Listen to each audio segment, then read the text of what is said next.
بسم اللہ الرحمن الرحیم۔ بخت نصر بادشاہ ابتدا میں نہایت نیک بخت اور صالح تھا۔ حضرت زکریا اور یحییٰ علیہ السلام کی نہایت اطاعت کرتا تھا۔ اتفاقاً اس نے ایک عورت سے نکاح کیا جس کے ہمراہ ایک لڑکی نہایت حسینہ اور جمیلہ پہلے شوہر سے تھی۔ جب وہ لڑکی سن بلوغ کو پہنچی تو بادشاہ اس کی بہار حسن دیکھ کر فریفتہ اور دیوانہ ہو گیا۔ اس کی ماں کو پیغام دیا، وہ بہت خوش ہوئی، مگر دل میں اندیشہ کیا کہ بادشاہ پیغمبروں کا متی اور فرمان ہے اور نکاح اللہ کے پیغمبر کی شریعت کے خلاف ہے، وہ کیوں اس کام کی اجازت دیں گے؟ اس لیے بادشاہ سے کہا کہ تم اس کا مہر ادا نہ کر سکو گے۔ اس نے دریافت کیا کہ کتنا مہر ہے؟ جو کچھ کہو میں دوں گا۔ عورت نے کہا اس کا مہر تمہارے دونوں پیغمبروں کا سر ہے، اگر تم یہ مہر ادا کر سکو تو لڑکی حاضر ہے، ورنہ اس کا نام مت لو۔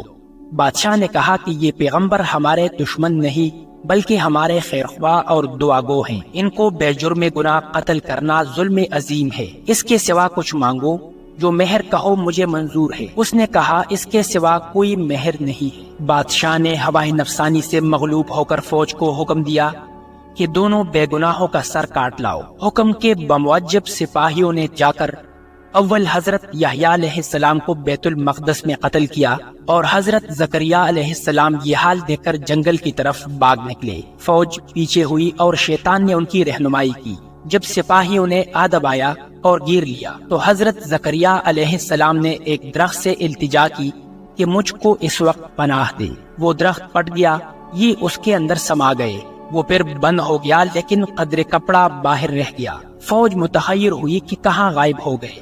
شیطان نے نشان دیا کہ اس درخت کے اندر ہیں اور یہ کپڑا ان کے موجود ہونے کی علامت ہے۔ پھر شیطان نے آرا کی ترکیب بتلائی، درخت چیرا گیا۔ جب نوبت آرا کی سر تک پہنچی تو حضرت زکریا علیہ السلام نے سسکی بری۔ حکم الہی نازل ہوا، اگر اف کرو گے تو پیغمبری سے خارج کر دیا جاؤ گے۔ تم نے غیر سے کیوں پناہ مانگی؟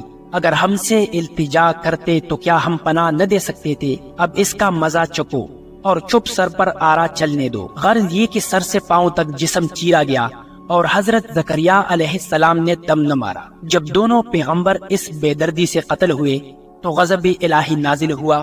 دن تاریک ہو گیا، ایک بادشاہ فوج خونخوار لے کر چڑھا اور اس شہر کے باشندوں کو گرفتار کر لیا۔